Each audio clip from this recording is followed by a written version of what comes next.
waxaa sii xumaanaya xaaladda amni ee dalka kadib dhacdooyin isxigay oo saacadii la soo dhaafay iyo toddobaadyadaanba ka dhacaya magaalada Muqdisho iyo qaar ka mid ah magaalooyinka kale ee Soomaaliya. Gobolka Banaadir gaar ahaan iskuuska Seenaay waxaa caawa ku dagaalamay laba ciidan oo ka wada tirsan dowladda Soomaaliya waxaana ku geeriyootay ugu yaraan 5 qof halka ay ku dhaawacmeen tiro intaas ka badan. Dadka dhaawacyada ah waxaa ku jira gudoomiyaha degmada Yaaqshiid Saleebaan Fargaah iyo qaar ka mid ah ilaaladiisa. sidoo kale dadka geeriyooday waxaa ku jira hooyo laamiga geeskiisa ku iibinaysa caano sida ay sheegeen dadka deegaanka. waa markii labaad oo laba ciidan ay ku dagaalamaan iskuuska Seenaay dadna ay ku dhintaan. sidoo kale waa markii saddexaad oo ay ciidamo ka wada tirsan dowladda Soomaaliya ku dagaalamaan magaalada Muqdisho muddo bil gudaheed ah.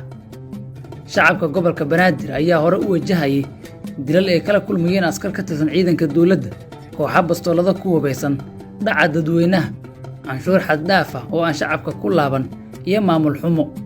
waxa uu dilkii ugu dambeeyay duhurnimadii maanta ka dhacay degmada Hodan ee magaalada Muqdisho. isla caawa xaafadda Holwadaag ee galbeedka magaalada Beledweyne ee xarunta gobolka Hiiraan waxaa laga afduubtay nin ganacsade ah waxaana afduubkiisa ka dambeeya koox maleeshiyaad ah oo la sheegay inay ku hayb yihiin wariye Cabdalla Muumin oo 23kii bishan lagala baxay Hotel Jazeera. waxayna eheladiisa ku tilmaameen afduub isla markaana ay u aargudi doonaan iyagoo ku eedeeyay mas'uuliyiin ka tirsan hay'adaha ammaanka iyo xukuumadda Ra'iisul Wasaare Xamse Cabdi Barre. arrinta afduubka ee ka dhacay Beledweyne ayaa dhalisay walaac badan oo dhanka ammaanka ah iyo inay ka sii dari karto xaaladda dalka. weli madaxda dowladda iyo mas'uuliyiinta ammaanka kama hadlin dhibaatooyinka soo cusboonaaday gaar ahaan afduubka ka dhacay gobolka Hiiraan. duhurnimadii maanta magaalada Doolow ee gobolka Gadow waxaa lagu weeraray gudoomiyaha maxkamadda darajada koowaad ee ciidamada qalabka sida ee Soomaaliya gaashaanle sare Xasan Cali Nuur Shuute iyo saraakiil kale oo maxkamadda ka tirsan kadib dood ka dhalatay halka lagu qaadayo maxkamadeenta rag loo haysto dilal ka dhacay gobolkaasi. weerarkii Doolow oo ka dhacay garoonka diyaaradaha waxaa la soo warinayaa inuu sababay khasaare isugu jira dhimasho iyo dhaawac. dhammaan dhacdooyinkan oo dhacay maanta oo kaliya waxaa ka sii horreeyay falal kale oo amniga liddi ku ah oo ay dhibaato ku qabaan shacabka Soomaaliyeed kuwaas soo kordhay 10kii bilood ee la soo dhaafay.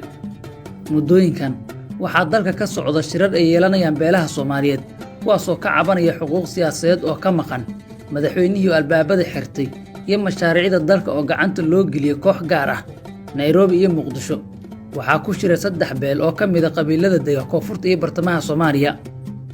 1 ilaa 2 bisha Maarsna waxaa la filayaa inuu Muqdisho shir uga furmo xildhibaanada ka soo jeeda deegaanada maamulka Koonfur Galbeed iyadoo marka uu shirkaasi soo dhamaadana ay suurtagal tahay in xildhibaanada baarlamaanka ka soo gala Koonfur Galbeed iyo Somaliland ay ku dhawaaqaan isbahaysi cusub oo ka dhan ah hab maamulka Villa Soomaaliya. madaxweyne Xasan Sheekh Maxamuud ayaa ka dhamaala safarro joogto ah iyo inuu ka aamusay xaaladda dalka waxaana la isweydiinayaa waxa aamusiyay madaxweynaha dalka oo hogaankii hore ee madaxweyne Farmaajo ku eedeyn jiray inuusan ka hadlin dhacdooyin badan iyo in albaabada uu bulshada ka xirtay.